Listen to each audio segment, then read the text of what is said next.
in a path of turmoil. Unfortunately, we couldn't until now rescue it. And unfortunately, when you talk about Iraq today, that has all these resources and it's rich. But yet people think about it or look at it from the outside. They still think that it's a poor country because there are a lot of people are still not enjoying this wealth of the country, which we believe is one of the results of polarization and division within the community because of the war, and that's what we want Syria hopefully to avoid. And for Syria, unfortunately, they don't have the same natural resources related to oil and gas as Iraq. But you're so right. I think there is a lot of resources. Of course, there's still humanitarian situations in Iraq, but I think there is also a lot of corruption in the country. That's corruption. Unfortunately, is a plague that's eating a lot of government. Unfortunately. Yemen, do you want to talk about that? Well, look, Yemen, our policy has been very clear from the beginning. We support the legitimacy there in Yemen. We support, the right of the Yemenis to decide on their own future. And I believe that what has been achieved already many years ago in the national dialogue was a good model for the Yemenis that everyone has embraced. Unfortunately, it wasn't implemented, and it led us to a situation where there are, some groups feeling that separation is the solution, and others, they don't see it this way. I believe, at the end of the day, it's the call and the decision of the Yemeni people, but as a policy for the state of Qatar, we remain supporting the legitimacy. We would like to see Yemen staying united, and we would like to see the outcomes of the national dialogue that all the Yemenis agreed to be implemented, and to see if this will satisfy the needs of the Yemeni people or not. So Qatar has done a lot in peace and reconciliation. Do you think there is any way in Yemen to also mainstream the Houthis and get them part of a plan for a future that is inclusive and stable? Well, our perspective that you cannot exclude any part of any society, that Houthis or others, they are all part of this Yemeni social fabric, and they need to find a solution how they can coexist together. That's why I go back to the outcome of the national dialogue, which actually addressed most of the concerns of each and every group in Yemen. I think that is key for the stability of Yemen and for the future. And everyone can play a positive role. And stable Yemen means stable GCC, stable Gulf, stable Arabian Peninsula.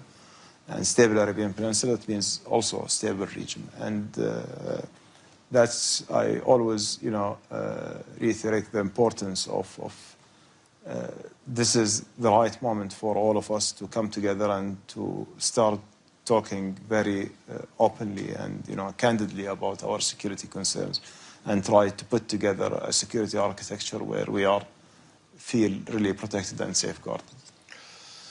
We started the discussion, Prime Minister, with the geopolitics. And the geopolitics do look more complicated now than it did in Davos last year. We maybe didn't think that was possible, but I think that's a reality.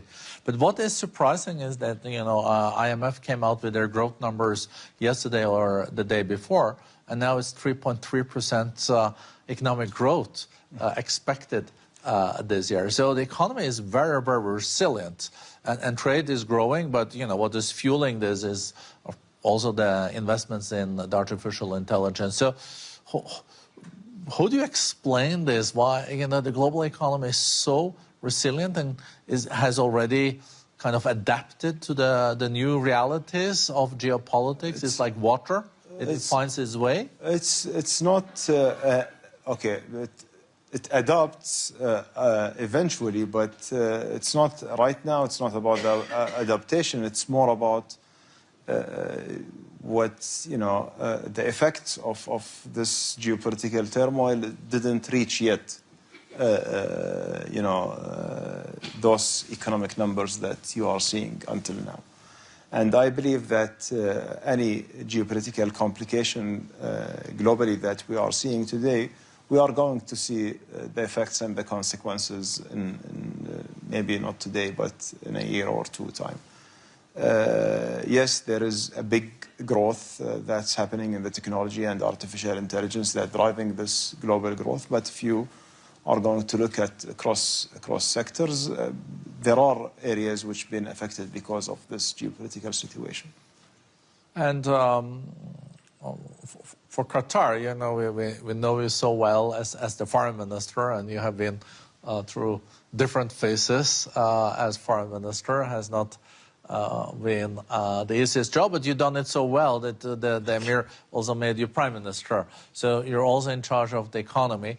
And, when we have the privilege to visit Doha and Qatar, we see so much development and investments. How do you find your path now? Because UAE has its path, and Saudi Arabia has its path. Where do you see Qatar differentiating itself, and where will we see the economic growth coming in the years to come? I was at the meeting earlier today where Finance Minister Jadaan of Saudi Arabia said that now 56% of their economy is not based on oil, and that has happened in a decade under the leadership of the Crown Prince. Well, actually, look, I think that if you look at Qatar economy, there is a rapid growth that we see year on year. Now, we have registered the growth this year around 2.9%, and we are expecting this growth to accelerate because of the expansion of the LNG, which will make our diversification job very more challenging because of the increase in the gas production. But it's still a good thing. It is. Also for the world, I guess. It is actually, I think it's an outstanding thing. And I believe that if you look at Qatar, Qatar is uniquely positioned when it comes to the energy and the supply of LNG, which will remain a base load.